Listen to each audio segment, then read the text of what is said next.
Bonsoir et bienvenue dans ce numéro spécial Journée internationale de la jeunesse de Podium Jeunesse. Commémorée tous les 12 août cette année, la Journée internationale de la jeunesse a placé l'engagement des jeunes au cœur de la réflexion, occasion de prendre conscience de l'apport important de la jeunesse dans le développement des nations, d'évaluer, d'apprécier, de valoriser, d'accompagner les réalisations des jeunes et d'encourager de nombreux projets à l'initiative des jeunes. Comment se manifeste l'engagement des jeunes au Togo? Vous le saurez au cours de cette émission. Et pour en parler, j'ai avec moi de ma gauche vers ma droite Lydia Akate, elle est Amazon 3.0.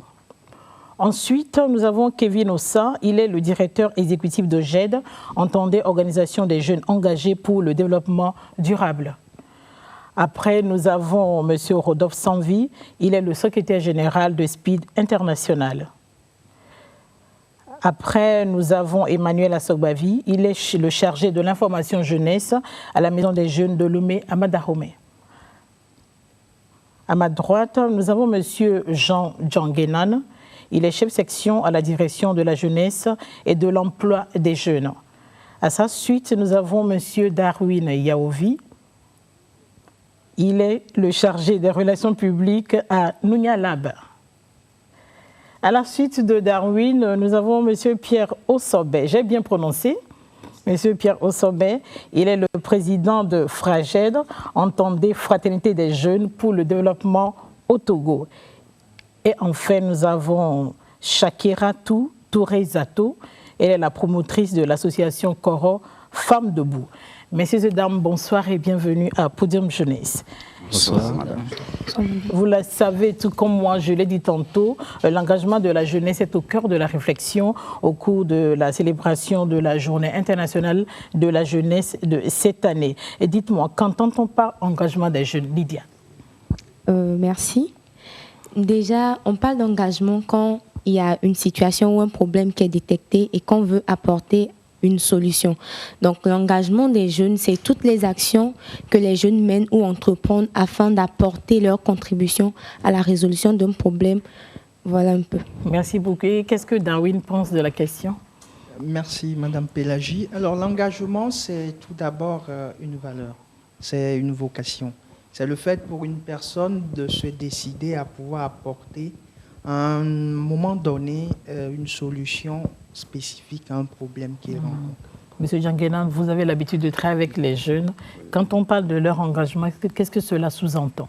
Cela sous-entend qu'ils se décident à un moment donné à participer activement à tout le processus de développement qui est initié dans leur communauté et ils mettent en valeur leur potentialité, leur expérience, leur atout pour pouvoir apporter tout ce qu'ils peuvent faire pour que le milieu décolle.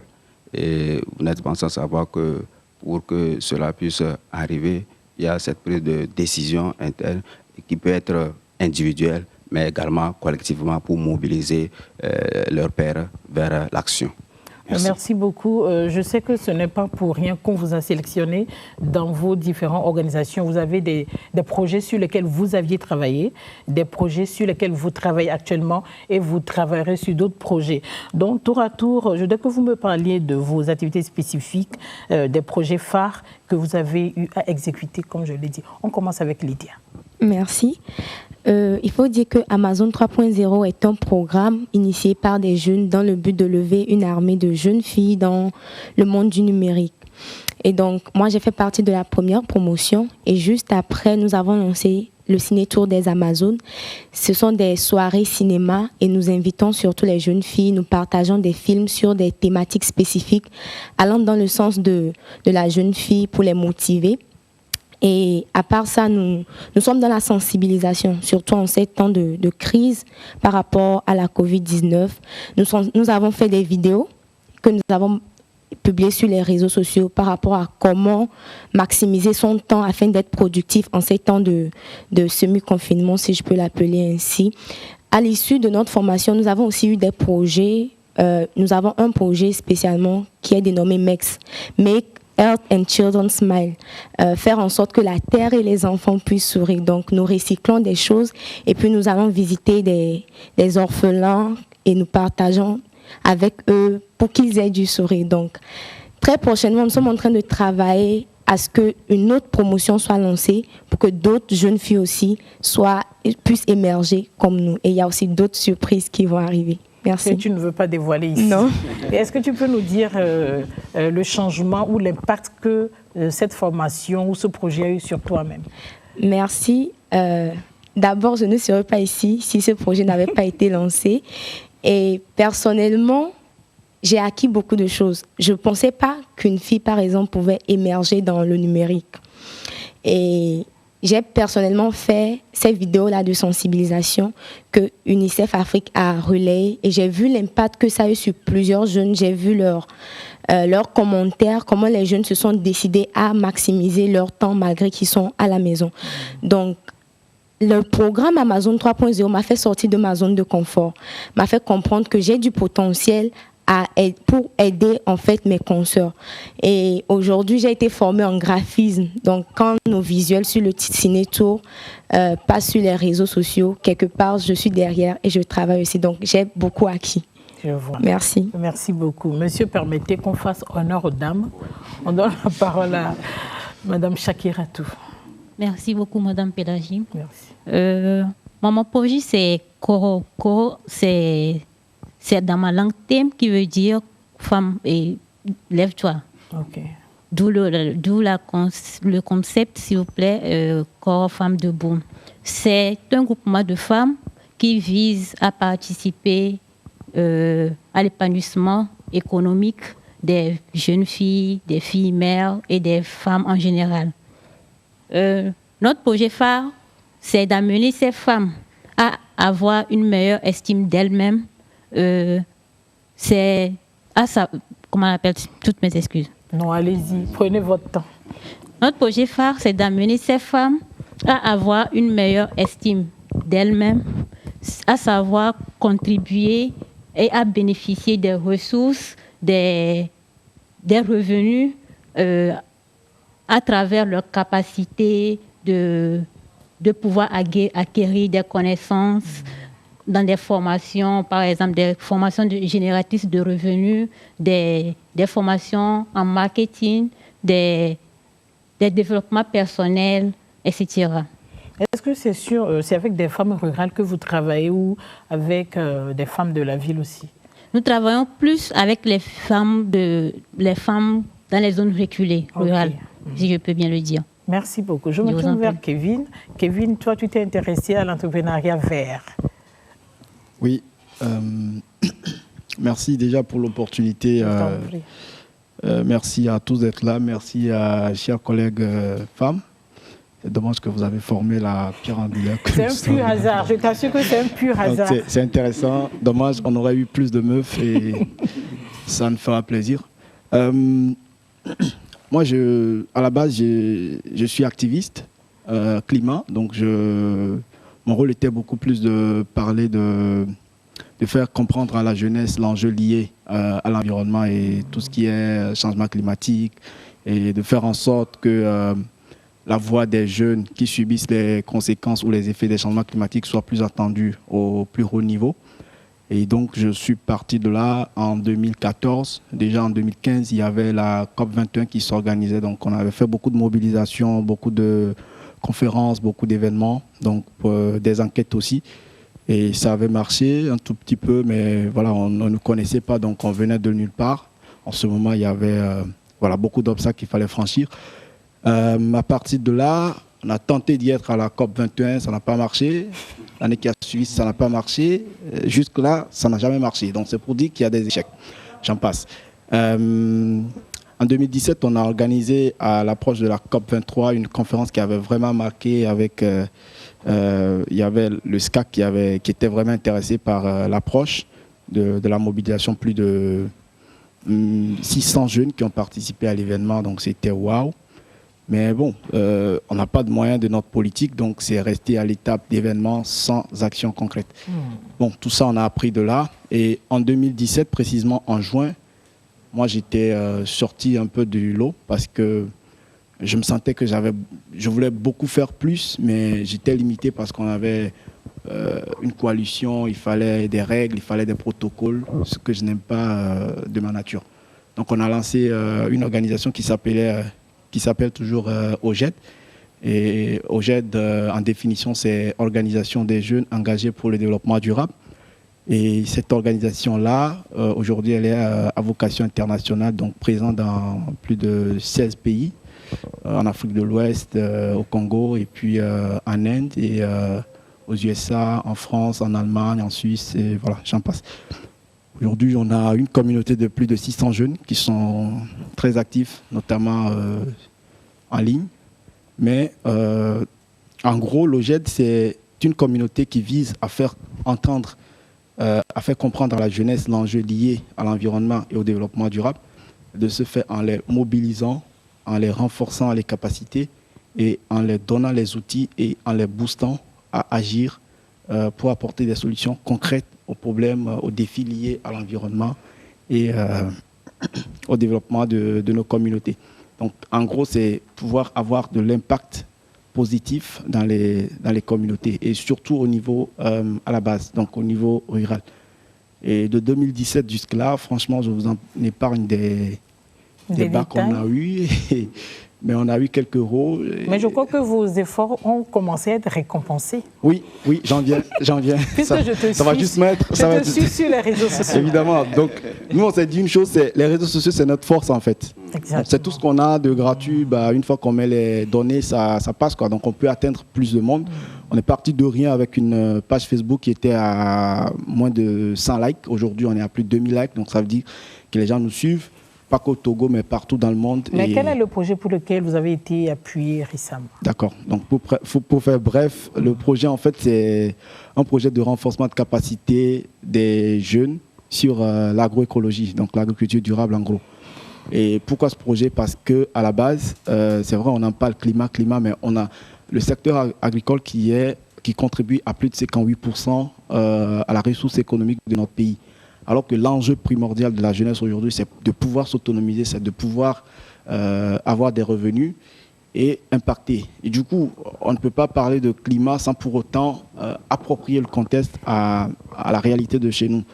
Alors que quand on a une population qui est beaucoup plus agricole, donc il faut forcément y aller vers là. Donc l'agriculture ou l'agroécologie, ou plutôt l'agriculture durable, c'est cette forme-là d'agriculture qui va nous permettre d'avoir ce qu'on va manger, d'avoir ce qu'il faut pour nourrir nos communautés et puis voilà, de pouvoir peut-être exporter si on en a encore plus. Donc voilà un peu en gros. Merci beaucoup. Le projet.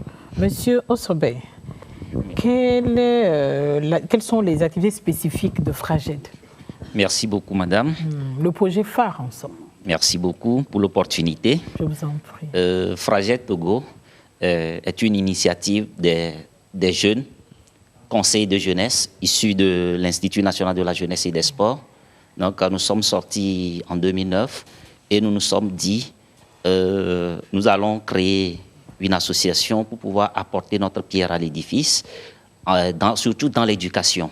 Puisque en 2004, le directeur de l'UNESCO, M. Koicho, disait que l'éducation de qualité ne doit pas se faire en dehors des attentes des jeunes. Ça doit tenir compte des aspirations, des goûts des jeunes pour que l'éducation soit plus intéressante. Et du coup, nous avons créé cette association Fraternité des jeunes pour le développement au Togo. Et notre projet phare, c'est d'organiser les activités socio-éducatives, culturelles et sportives. Et nous impactons surtout pendant les vacances, puisque nous n'avons pas l'opportunité d'aller à l'école, dans les écoles, vu que le programme éducatif, le système éducatif est, disons, fermé sur lui-même.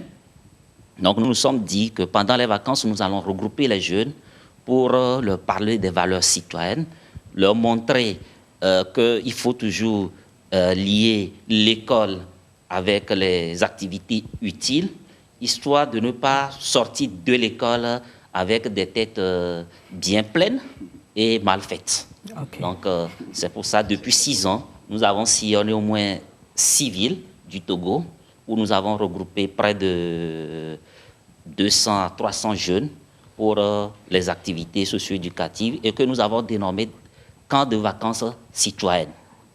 Voilà. Et donc, à chaque fois que nous allons dans un milieu, nous mobilisons les jeunes du milieu, nous allons vers les autorités locales, les autorités politiques et religieuses, et nous travaillons de concert avec eux. Nous faisons les activités manuelles, et les activités traditionnelles, nous faisons les activités sportives, nous faisons des conférences, débats, pour que ces jeunes comprennent que l'éducation, c'est un tout. C'est un tout. Vous venez de dire tout à l'heure que vous maximisez vos activités au cours des grandes vacances. Oui. Comme ces vacances ne seront pas normales, vacances Covid, est-ce que vos activités connaîtront une particularité? Oui, bien sûr. Comme il y a vacances Covid, nous avons regroupé surtout nos jeunes sur une plateforme et nous échangeons avec eux et ils posent des questions et nous sommes fiers parce qu'aujourd'hui, nous avons au moins un jeune qui sort de nulle part, un orphelin de père et de mère. Grâce à cette activité-là, il a gagné une bourse au Collège du Monde et aujourd'hui, il est en Azerbaïdjan. Donc, on travaille ensemble. Et la fois passée, quand on a organisé une formation, bien, on a fait une communication en ligne avec un démembrement de l'association Conseil national de la jeunesse. Donc, on m'a demandé de mobiliser nos jeunes et nous avons pu mobiliser au moins 10 filles, 10 garçons pour pouvoir participer à cette séance-là. Donc je vois que le numérique vient toujours au secours de l'engagement des jeunes. Bien sûr. Monsieur Rodolphe Sanvi, SPID International. Merci beaucoup pour cette opportunité. SPID International entendait sécurité humaine, paix, élection, éducation au développement. Donc SPID International est mu par la volonté de construire un monde de paix, un monde où règne la sécurité humaine, un monde où l'engagement citoyen est au centre du développement. Donc SPID International a son activité principale qui est le renforcement des capacités. Donc nous avons renforcé la capacité de plusieurs centaines de jeunes, voilà, ici au Togo, en Côte d'Ivoire, au Sénégal et encore dans d'autres pays. Donc en dehors de notre programme de renforcement des capacités, nous avons des colloques que nous organisons, nous avons des programmes de sensibilisation, nous avons des programmes de débat, d'échange avec les jeunes. Voilà. Et aujourd'hui, notre projet phare, c'est le concept justice citoyen que nous sommes en train de lancer. Et le concept justice citoyen, c'est un concept à travers lequel nous voulons appeler le jeune citoyen à prendre conscience de la force qu'il a en tant que citoyen et cette force qu'il peut mettre au développement de sa nation. Donc, il y a des modèles que nous allons suivre. Il y a des actions citoyennes modèles que nous pouvons suivre. Il y a des conseils citoyens qu'on va tout le temps diffuser afin que ces jeunes-là puissent prendre conscience réellement de leur force, de leurs capacités, afin de pouvoir apporter un plus à leur communauté et à leur nation. Et nous sommes aussi en ce moment en train de préparer des formations en ligne et également en présentiel. Donc on s'est dit que les mois à venir seront beaucoup chargés. Et selon vous, quel est le plus que SPID International a apporté à la jeunesse togolaise? Oui, il faut dire que la grande majorité des jeunes qu'on a formés aujourd'hui sont engagés. Déjà, c'est une grande satisfaction. Engagés comment? Engagés dans les œuvres citoyennes, dans les œuvres de paix. On attend beaucoup de jeunes qui, aujourd'hui, parlent facilement de paix, parlent facilement de l'engagement citoyen, parlent facilement de leurs forces qui sont prêts à sacrifier pour la nation. La jeune demoiselle Amazon 3.0 ici a fait l'objet de nos formations. Voilà. Donc, nous sommes satisfaits, voilà, de l'avoir aujourd'hui sur ce plateau. Voilà. Donc, nous apportons beaucoup quand même auprès de cette jeunesse-là. Et nous sommes heureux de voir beaucoup de jeunes en train d'émerger dans ce sens-là. Vous avez dit tantôt que beaucoup de jeunes parlent de paix, mais pour qu'ils vivent la paix aussi. C'est important, parce que la paix, ce n'est pas un mot, c'est un comportement. C'est pour ça que nous insistons beaucoup sur l'éducation, parce que l'éducation pour nous est le programme phare. Okay. Il faut vraiment éduquer. C'est vrai qu'on apprend les mathématiques, on apprend les physiques et tout ça, mais notre objectif, c'est de former d'abord des super citoyens, avant de former des super mathématiciens, des super physiciens, ainsi de suite. Merci beaucoup. Darwin, incubateur Nounia Lab. Merci, Madame Pélagie. Je t'en prie. Alors, l'incubateur Nounia Lab, c'est un catalyseur d'innovation. Cela est né de la volonté de Madame le ministre de pouvoir mettre en place un hub qui doit permettre à ce qu'on puisse permettre aux jeunes togolais et plus de talent de pouvoir être accompagnés dans un moule pour pouvoir sortir des projets innovants qui vont révolutionner le Togo. Et de manière concrète, lorsque cet incubateur a été lancé en novembre 2019, et il faut dire que nous sommes, le siège de Nounia Lab est logé à la Maison des Jeunes d'Amon. Et il faut dire que depuis ce temps, nous avons reçu pas mal de candidatures. Lors de la première cohorte, nous avons reçu 350 candidatures et nous avons finalement sélectionné 30. Et ces 30 projets sont à 3 étapes. Au fait, nous accompagnons nos entrepreneurs à 3 niveaux. Il y en a qui viennent avec des idées de projets. Là, nous les mettons dans le volet pré-incubation. Ensuite,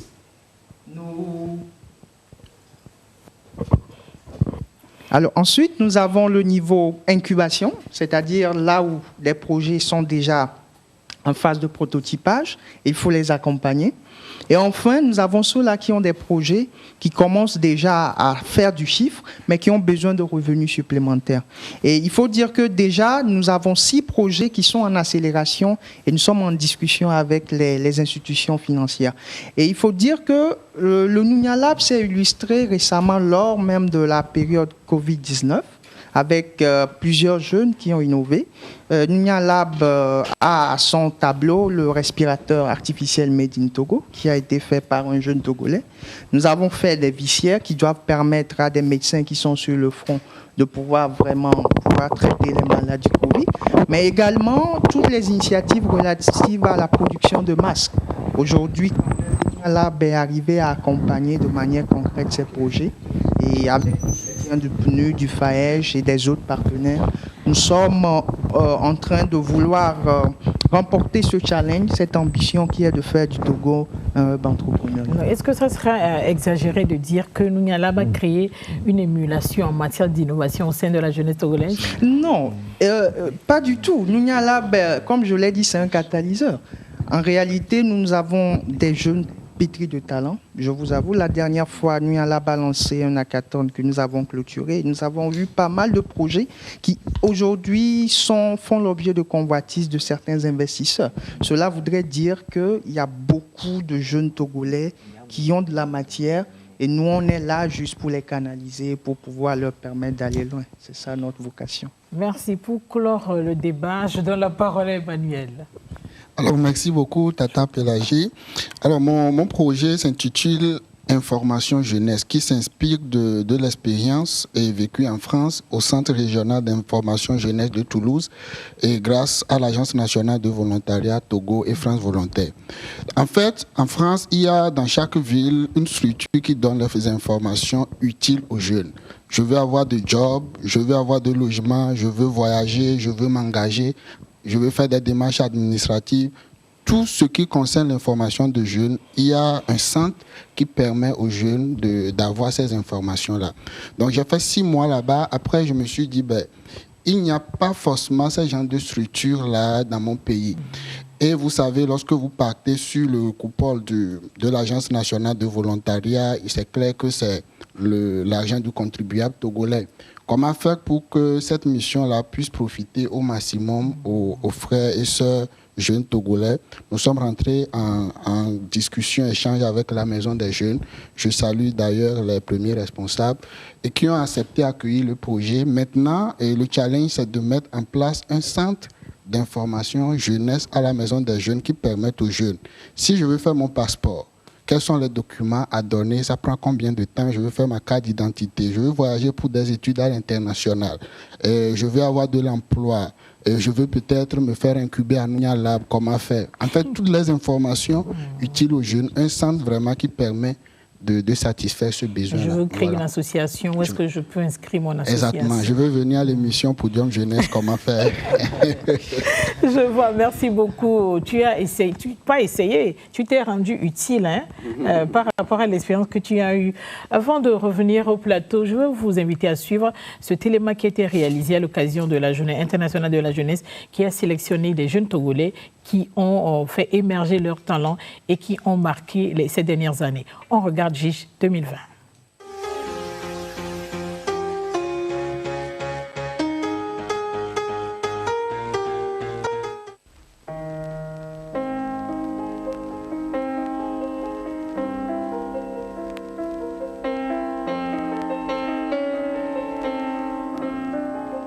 L'éco-jogging est un mouvement mondial éco-citoyen qui consiste à courir tout en ramassant les déchets et à les recycler.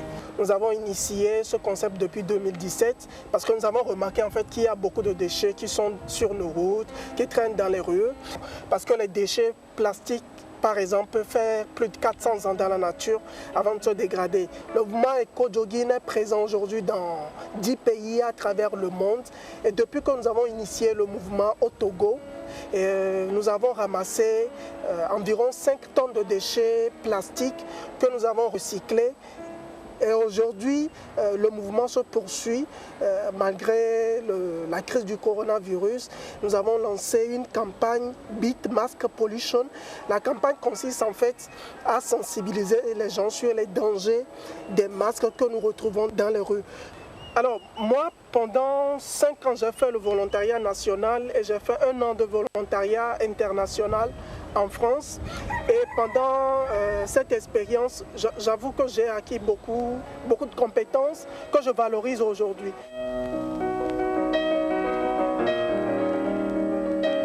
Depuis que nous initions nos activités, nous avons un penchant particulier pour la technologie. Nous avons déjà commencé par créer une page Facebook qu'on appelle Santé sexuelle et reproductive, parlons-en et sans tabou, qui communique des informations, partage de suite avec les jeunes sur Facebook et nous avons atteint jusqu'à 16 000 abonnés. Donc c'est en voulant rapprocher les services vers les jeunes, au lieu d'attendre à ce que les jeunes s'approchent de nous, que nous avons pensé à la création d'une application mobile où les jeunes peuvent facilement se référer et obtenir toutes les informations en matière de la santé sexuelle et de la reproduction. C'est ce qui a amené l'existence de la plateforme e-Centre Convivial qui est disponible en version mobile, en version web et également en version WhatsApp et hors connexion. Donc avec particulièrement la version hors connexion, le jeune qui utilise n'importe quel téléphone 1+1 ou sans avoir la connexion Internet peut facilement avoir accès à nos services. Nous avons aujourd'hui plus de 20 000 utilisateurs abonnés à la plateforme e-Centre Convivial et les téléconseillers traitent environ 300 messages, 300 requêtes par jour, 24 heures sur 24 et 7 jours sur 7 pour pouvoir être à la disposition de la jeunesse togolaise et répondre à leurs préoccupations.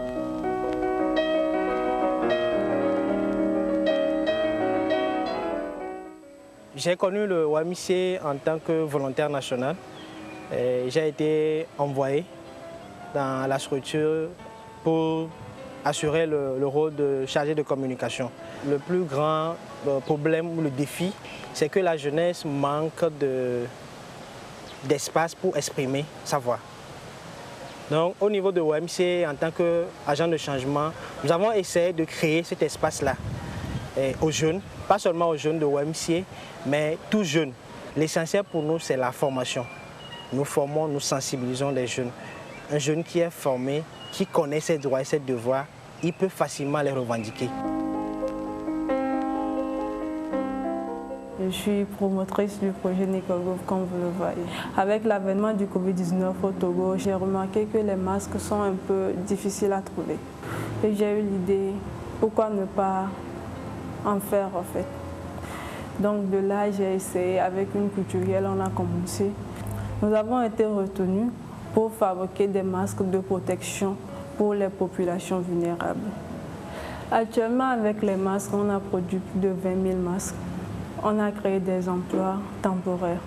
On a 20 employés qui travaillent sur les machines et il y a 2 qui sont à la stérilisation. Avec l'effort que nous allons déployer pour pouvoir renforcer la communication autour de la plateforme e-centre convivial, beaucoup de jeunes seront connectés, beaucoup de jeunes seront informés et non pas seulement les jeunes, les parents également seront informés et pourront s'adresser à nous pour que nous puissions les aider, les orienter à savoir comment instaurer l'éducation intrafamiliale. Voilà ce en quoi nous sommes persuadés que l'application e-centre convivial va vraiment contribuer à l'éclosion de l'éducation sexuelle complète en milieu jeune au Togo. Il faut dire en fait qu'au Togo, la jeunesse pense que le travail viendra comme ça en fait. Moi, sans mentir, depuis que je me suis lancé dans cette initiative, personne ne m'a demandé de le faire. Je me suis lancé bénévolement et le retour que j'ai, c'est vraiment positif. Donc j'encourage les jeunes à s'engager dans tous les domaines en fait. C'est une bonne chose pour notre pays, mais aussi pour nous personnellement. L'engagement citoyen des jeunes est primordial.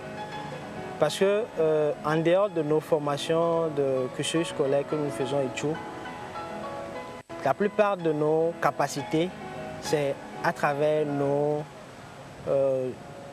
associations de jeunes et tout. Par exemple, je suis partie de rien du tout. Aujourd'hui, avec l'appui du FAES et de l'Union européenne, je participe aussi au bien-être de la population. Donc, pourquoi ne pas essayer? L'essentiel, c'est de toujours oser et ne jamais abandonner.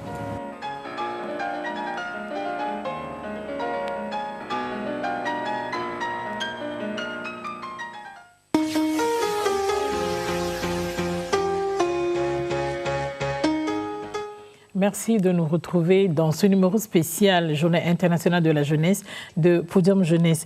Monsieur Djanguena, nous venons de suivre, hormis les jeunes que nous avons au plateau, d'autres jeunes qui se sont engagés pour le bien-être de nos communautés. Quel regard portez-vous sur l'engagement des jeunes au Togo? Merci madame pour la question. Au regard de ce qui a été dit ici et ce que je viens de suivre, je crois que l'espoir est permis et que beaucoup de jeunes sont en train de proposer des actions qui puissent contribuer véritablement au développement de nos communautés et partant de là, de notre pays. Et j'en veux pour preuve tout ce que nous venons de suivre et également tout ce que le gouvernement met en place pour pouvoir accompagner ces différents jeunes-là.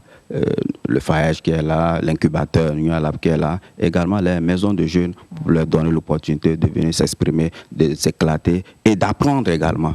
Une fois qu'ils ont pu apprendre, ils pourront aussi apporter véritablement leur contribution au développement. Mais aussi, j'ai un petit souci dans la mesure où on ne sent pas véritablement certains jeunes.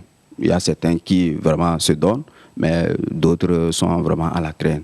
Et c'est le lieu de... Je lance un appel, hein, c'est le lieu de... À la traîne ou indifférent? Bon, pas du si tout. Voilà, bon, il y a certains... voilà, certains, c'est comme... ça ne les regarde pas. Tout ce qu'on fait, même ça peut être à côté de chez lui, ça ne le regarde pas. Hein, ça ne le regarde pas. C'est le lieu de lancer un appel aux jeunes de véritablement s'engager. Ne serait que dans la vie associative, on vient de le dire. Hein, c'est pas là. Si c'est vrai, à l'école, on donne les connaissances de l'ivresse, mais si vous rentrez dans une association, vous participez aux activités, ne serait-ce que comment... On y apprend beaucoup de choses. On apprend. C'est comment au moins rédiger, ne serait-ce que le rapport d'activité, comment on fait un plan d'action. Vous commencez par apprendre et par-delà, vous pouvez grandir et du local, vous pouvez aller à l'international. Merci beaucoup. Merci. Kevin, ces dernières années, il y a de plus en plus un élan volontariste. J'ai tagué Kevin parce que je sais ce de quoi je parle. Cet élan volontariste des jeunes a joué un rôle dans le développement, être au service des communautés. Qu'est-ce qui te motive autant à t'impliquer dans le bien-être des communautés? Bon, merci pour la question. Moi, personnellement, à un moment donné de ma vie, je me suis posé la question, mais qu'est-ce que je fais? Comment est-ce que je fais pour être utile à ma communauté? Comment est-ce que je fais pour être un homme qui sent vraiment à un moment donné qu'il a réussi sa vie, voir les gens sourire? Bon, c'est ce qui m'a pris quand même. Mais aujourd'hui, je je ne sais pas si je suis parti un peu trop vite, mais quelque part, je sens que j'ai un petit succès. Parce que ce n'est pas évident pour un jeune de mon âge de... Je ne sais pas, mais bon. Non, c'est bien de célébrer les petites victoires. Oui. Je te le concède. Je te le concède. Comme je dis, c'est... Voilà. Maintenant, qu'est-ce qui fait cette motivation? C'est que je me suis rendu compte que c'est ce que je pourrais faire de mieux parce que j'avais vu pas mal de choses à côté. Bon, je me suis lancé comme ça, j'ai juste osé. Et à un moment donné, comme je disais, il y a eu pas mal d'obstacles, mais je suis resté focus. Même jusque-là, je reste focus et je me dis c'est ce que je peux faire de mieux, quoi. Et Monsieur Ossobin? Merci beaucoup. La motivation, c'est de rendre les gens heureux, de participer à leur épanouissement et de voir une jeunesse engagée et prospère. Parce que, je le dis encore, nous sommes, je suis conseiller de jeunesse et tout au long de notre formation, on nous a martelé à l'oreille que vous devez être utile à votre communauté. Et donc, je me suis dit, je suis à la bonne place parce que depuis ma tendre jeunesse, j'ai toujours fait partie des groupes d'enfants, des associations de jeunes, même à l'église, tout ça là. Et donc, pourquoi ne pas revendre cette énergie, cette vitalité-là à la jeunesse? Donc, c'est pour ça que je m'engage et je continue toujours pas m'engager pour le bien de mes frères, de mes jeunes frères, de mes jeunes sœurs. Et en passant, je peux vous dire que moi aussi, j'ai fait le volontariat national. Mais bien avant le volontariat, j'ai fait ce que j'appelle le bénévolat, ou bien qu'on appelle le bénévolat. Durant au moins 5 ans, je continue par le faire au village d'enfants SOS de Lomé, où j'apporte ma joie de vivre, ma petite expérience à ces orphelins-là, pour qu'ils ne se sentent pas en vase clos, abandonnés. D'accord, merci beaucoup. Shakira, est-ce que c'est parce que vous êtes femme que vous avez choisi cette cible dans votre projet? Bon, je dirais que ce n'est pas parce que je suis femme. Il y a quelques années, j'ai senti le besoin sur le terrain. Il y a quelques années, je dirais que je ne m'intéressais pas du tout à tout ce qui est engagement citoyen, à tout ce qui est leadership. Et qu'est-ce qui a provoqué le déclic? J'étais là un jour et j'ai une amie qui m'a dit « Est-ce que tu peux venir m'aider à gérer un groupe d'enfants pendant les vacances ?» J'ai dit oui, je suis là, je ne fais rien, il faut que je donne aussi ma petite contribution que j'ai à partager avec eux. Et c'est de là qu'est sortie maintenant ma capacité à vraiment aider ma communauté. Merci beaucoup. Le thème de la Journée internationale de la jeunesse, vous le savez, est l'engagement des jeunes pour une action mondiale. Pouvez-vous me dire en quoi, Lydia, vos contributions dans le secteur que vous avez choisi peut impacter au niveau local, national ou international? Merci. Je me rappelle que lors de notre 3e édition de Ciné Tour des Amazones, il y avait un monsieur qui est venu du Burkina juste pour suivre le film que nous avions à passer et participer au débat. Donc déjà, je me dis que si quelqu'un a pu se déplacer de l'international, c'est parce que dès le départ, il a été impacté. Et tout à l'heure, j'ai parlé d'un de nos projets. Nous allons vers les enfants, les orphelins, pour leur apporter du sourire. Je pense que déjà, au niveau local, il y a un impact. Quand je veux partir déjà au niveau de la base du programme. Les initiateurs nous avaient raconté que lorsqu'ils ont lancé la première promotion, il y a même des gens qui ont postulé depuis le Cameroun ou depuis l'intérieur du pays. Mais faute de moyens, n'ont pas pu les faire venir ou déplacer le programme vers eux. Donc déjà, je pense que l'engagement dans le monde numérique de la jeune fille est un besoin et Amazon 3.0 est en train véritablement de répondre à ce besoin-là. Et aujourd'hui, l'Internet est un village planétaire. Et comme je l'ai dit, aujourd'hui, Ciné Tour des Amazones se fait sur Facebook. Les lives se font sur Facebook. Et il y a des gens de partout dans le monde qui nous suivent. Et le lendemain, nous faisons des débats. Nous voyons comment les jeunes filles disent « Ok, j'ai compris maintenant, je m'engage à faire ci. Maintenant, je sors de ma zone de confort. » Donc oui, je crois que Amazon 3.0 a véritablement de l'impact impact, aussi bien localement et international, et sur le plan international et sur le plan mondial. Merci Darwin. Voilà, j'abonde dans le même sens que celle qui m'a précédée. De manière concrète, Nialab, depuis son lancement, nous avons attiré tant la curiosité des gens qui sont à l'international. Pas plus que récemment, Madame Ségolène Royal était de passage à Nialab. Cela montre déjà de l'impact que le projet a suscité et la curiosité que cela a suscité. Et sur le plan national, comme je le disais tantôt, nous avons eu à accompagner des projets. Et il y a 6 projets aujourd'hui qui sont en train de finir leur due diligence. C'est-à-dire que bientôt, nous aurons des projets qui seront financés pour permettre à des entrepreneurs de pouvoir réellement se dire nous sommes vraiment des capitaines d'entreprise. Donc, nous continuons pas à impacter. Aujourd'hui, en moyenne, nous recevons une dizaine de jeunes entrepreneurs qui passent chaque jour dans le lab, soit pour s'informer, soit pour être accompagnés. Et nous continuons toujours par maintenir le cap sur beaucoup d'événements, beaucoup d'activités. Nous avons déjà organisé des mercredis talk, c'est-à-dire un mercredi dans le mois, nous invitons une personnalité, nous invitons un politique, nous invitons un entrepreneur qui a réussi. Récemment, nous avons invité le directeur général de l'ARMP, l'Autorité de régulation des marchés, qui est venu partager son expérience avec les jeunes. Donc, nous continuons toujours par travailler parce que notre vocation, c'est de pouvoir vraiment permettre à ce que, au niveau international, qu'on sache que voilà, les Togolais ont vraiment de quoi s'affirmer. Et je peux dire cette petite anecdote, c'est que moi, l'année passée, j'ai participé à...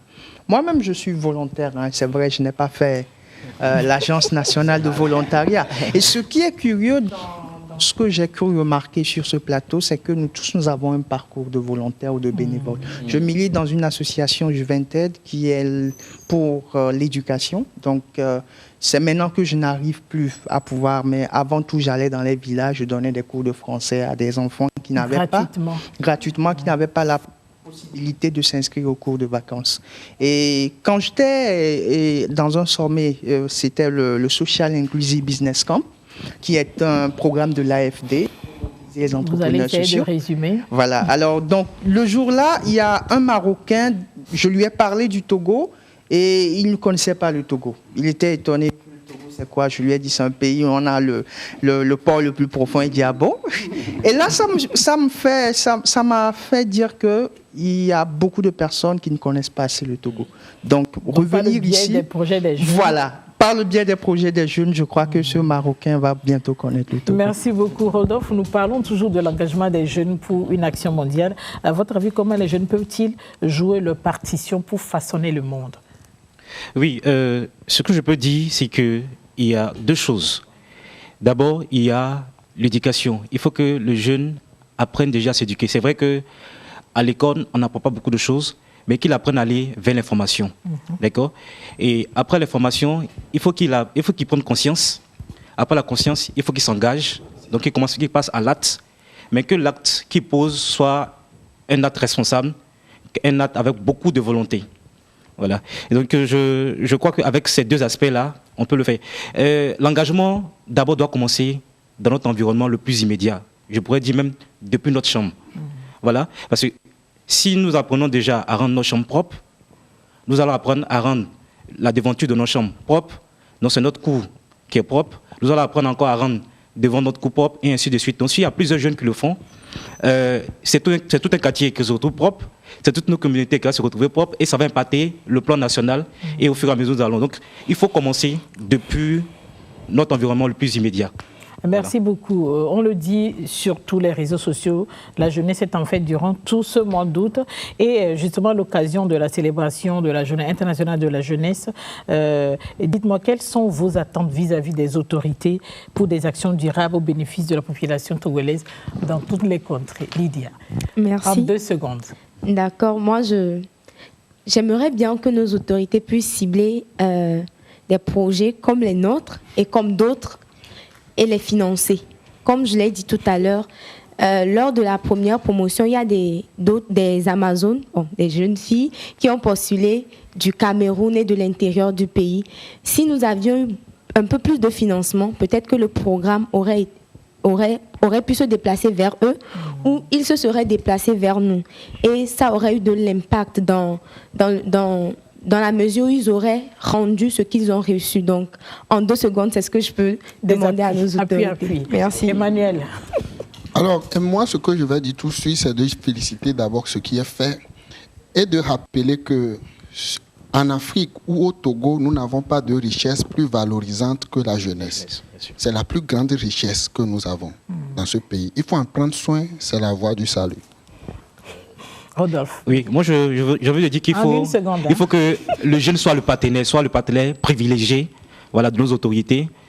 Il faut qu'on invite le jeune à s'asseoir autour d'une table et que le jeune puisse exprimer son besoin, qu'il exprime ses problèmes et que le jeune soit lui-même aussi qui propose des solutions et que l'État puisse le prendre en compte dans tout ce qui est fait pour la jeunesse. Voilà. Kevin.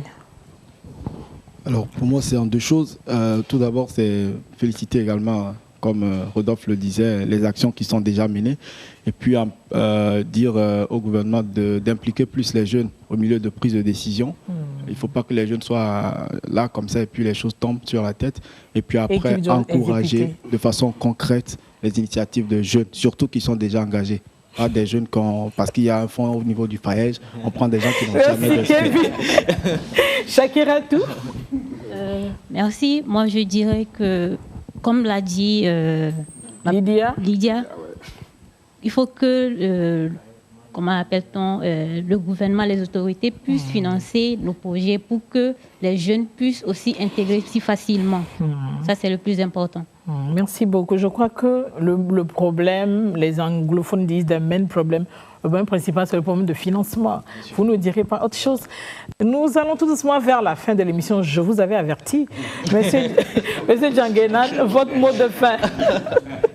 Merci, Madame Pélagie, pour l'opportunité que vous avez donnée au ministère de célébrer cette journée. Et cette activité s'inscrit donc dans le cadre des activités que nous avons programmées pour célébrer la 21e journée internationale de la jeunesse. Nous tenons à féliciter ceux qui ont pu participer à cette émission. Nous remercions les partenaires qui accompagnent le ministère dans la mise en œuvre de les différents programmes d'activité, que ce soit les jeunes, les communautés à la base et les artisans. Et nous invitons toujours les jeunes à s'engager et s'engager. Merci. Merci beaucoup, chers amis de Podium Jeunesse. C'est la fin de ce numéro spécial Journée internationale de la jeunesse. Édition 2020, vous vous en êtes rendu compte. La jeunesse togolaise est une force positive et dynamique, engagée pour le développement du pays. Et cet après-midi, j'étais, si vous voyez, de ma gauche vers ma droite, à ma droite plutôt, avec Lydia Akate. Elle est Amazon 3.0. Kevin Ossa, il est le directeur exécutif de GED, l'organisation des jeunes engagés pour le développement durable. Ensuite, après Kevin, nous avons M. Rodolphe Sanvi. Il est le secrétaire général de Speed International. Après Rodolphe, nous avons Emmanuel Assobavi, c'est le chargé de l'information jeunesse à la Maison des Jeunes, le maire Amada Home. À ma droite, la première personne, c'est M. Djanguenan. Il est chef section à la direction de la jeunesse et de l'emploi des jeunes. Ensuite, nous avons Darwin Yaovi. Il est le chargé des relations publiques à Nunyan Lab. Après Darwin, M. Pierre Ossobet. Il est le président de FRAGED, la Fraternité des jeunes pour le développement au Togo. Et enfin, Shakira Tou, j'aime bien votre prénom. Touré Zato, voilà. Elle est la promotrice de Coran Femmes Debout. Je l'avais dit tantôt, la jeunesse togolaise est une jeunesse dynamique qui joue un rôle primordial et incontournable dans le développement durable des communautés.